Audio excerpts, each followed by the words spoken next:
वसीयत पार्ट 1।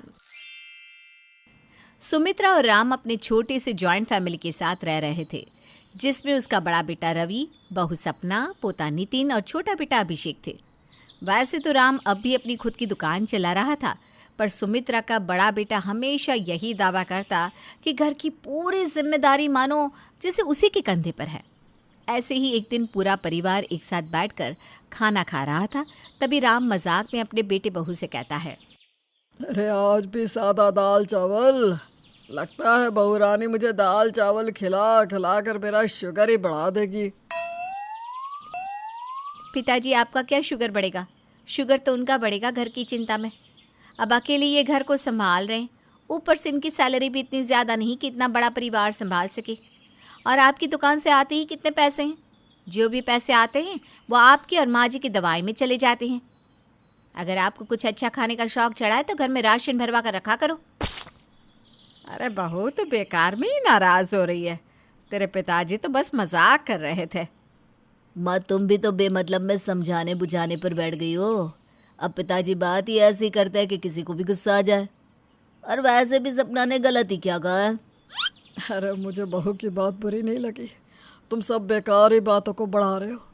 और सुमित्रा, हमारे बेटे बिल्कुल सही तो कह रहे हैं। घर की सारी जिम्मेदारी रवि के ही तो ऊपर है। उसका भी छोटा सा बेटा है जिसे स्कूल जाना होता है। उसकी पढ़ाई का खर्चा, घर का खर्चा। अभिषेक तो अभी भी पढ़ाई कर रहा है। वो तो कभी दुकान पर भी नहीं जा पाता। बेचारा रवि ही तो अपना काम छोड़कर दुकान संभालता है। राम अपने बहू बेटों की बातों को इग्नोर कर देता है और उन्हीं को बढ़ावा देता है ताकि घर में शांति बनी रहे। समय यूं ही गुजरता है और समय के साथ सपना रवि के और भी ज़्यादा कान भरने लगती है। देखो जी, अब बहुत भोले हो, और इस समय में भोले इंसान को बेवकूफ़ कहा जाता है। अरे भाग्यवान, अब क्या हो गया? अब क्यों लेक्चर दे रही हो? अब तो मैं तुम्हारा ही साथ दे रहा हूँ ना। अरे मूर्ख आदमी, अगर मैं तुम्हें लेक्चर ना दूँ तो और क्या करूँ? कुछ दिनों में तुम्हारी भाई की पढ़ाई खत्म हो जाएगी, फिर शादी ब्याह करके बैठ जाएगा और घर में हिस्सा मांगने लगेगा। बचपन से इस घर को आपने संभाला, आपने अपनी पढ़ाई बीच में छोड़ी और माँ बाप की मदद करने के लिए काम में लग गए। सपना, उस समय हमारे घर की स्थिति बिगड़ गई थी, इसलिए करना पड़ा काम। पर अब देखो दुकान कितनी अच्छी चल रही है। घर का आधा खर्चा तो दुकान से ही चलता है। मेरी सैलरी तो सेविंग में ही जाती है। गलती से भी किसी को पता ना चले कि आपकी सैलरी पूरी सेविंग में जाती है। और मेरी बात ध्यान से सुनो, अभिषेक की पढ़ाई खत्म होने से पहले सारी ज़मीन और जायदाद, यहाँ तक कि दुकान भी माँ जी और पिताजी को बहला फुसला कर अपने नाम करवा लो और ये 20-25 हज़ार की नौकरी छोड़कर दुकान पर बैठ जाओ। तुम सही कह रही हो। जितना मैं ऑफिस में बैठकर कमाता हूँ उससे 2 गुना मैं दुकान से कमा सकता हूँ। अगर पिताजी घर में बैठ जाए तो ये दुकान तो हमारी हो जाएगी। सपना और रवि दुकान को हथियाने की सोच लेते हैं और धीरे धीरे अपने माँ बाप की झूठी सेवा करते हैं। अरे पिताजी, आपका शुगर दिन पर दिन बढ़ता ही जा रहा है। आपको दुकान पर बैठने की ज़रूरत नहीं है। मैं अपनी नौकरी छोड़ रहा हूँ। अब से मैं ही दुकान संभाल लूँगा। घर भी मेरे ऊपर है, दुकान भी मैं संभाल लूँगा। आखिर मैं घर का बड़ा बेटा हूँ।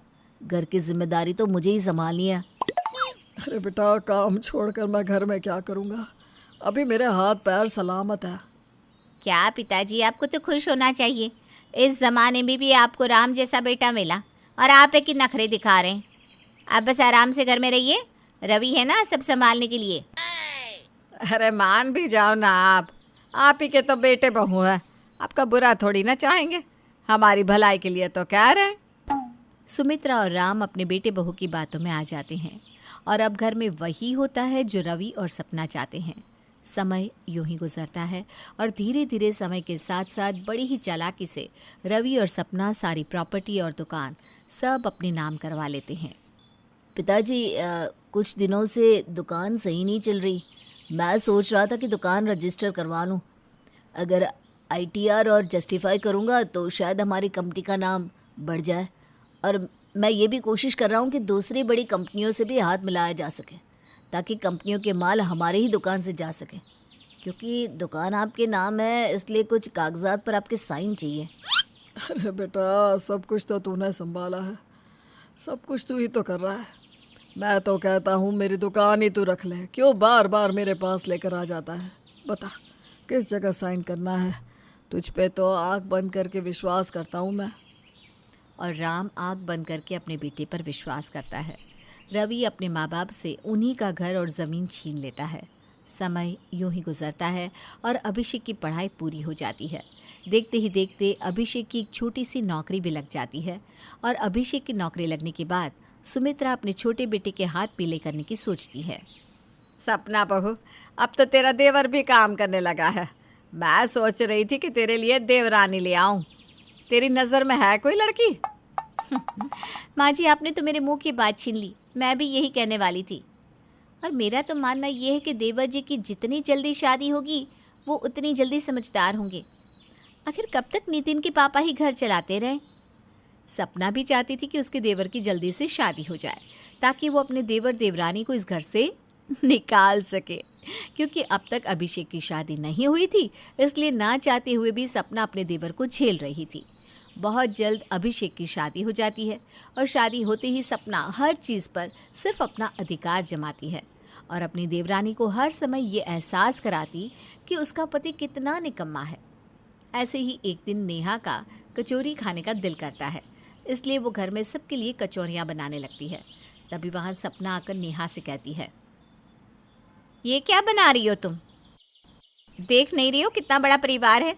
अरे घर में कुछ महंगी चीज़ बनाने से पहले सोच तो लिया करो। तुम्हारा पति 10-15 हज़ार की नौकरी करता है।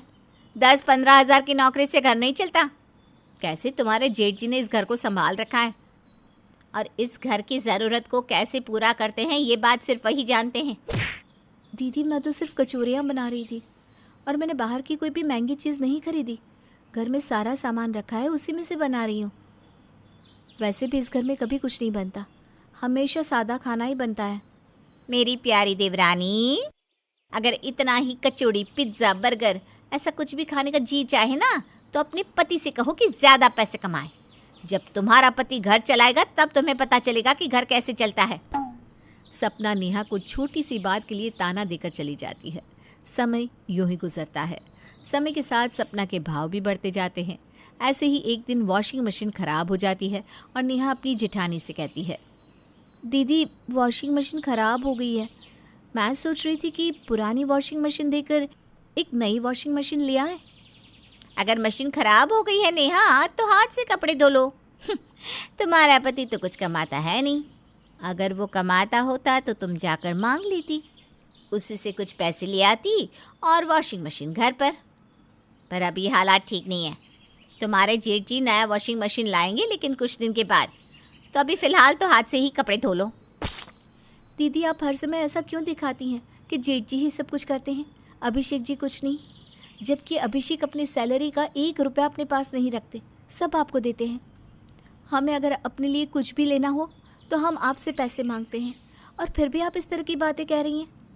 नेहा, तुम्हारे पति ने पढ़ाई करी फिर भी अच्छी नौकरी नहीं कर पाया, पर जब तुम्हारा पति मेरे पति की तरह अपनी पढ़ाई बीच में छोड़कर अपने बाप का हाथ बटाता, अपनी नौकरी छोड़कर दुकान पर बैठता और घर की जिम्मेदारी उठाता, तब तुम्हें एहसास होता। इतना बोलकर सपना वहाँ से चली जाती है। धीरे धीरे सपना के ताने इतने ज़्यादा बढ़ जाते हैं कि नेहा बर्दाश्त नहीं कर पाती और अब घर में लड़ाई होने लगती है। ऐसे ही एक दिन सब साथ में खाना खा रहे थे और इसी बीच सपना अपने देवर को टॉन्ट मारने लगती है। अपनी भाभी के ताने अब अभिषेक और बर्दाश्त नहीं कर पाता।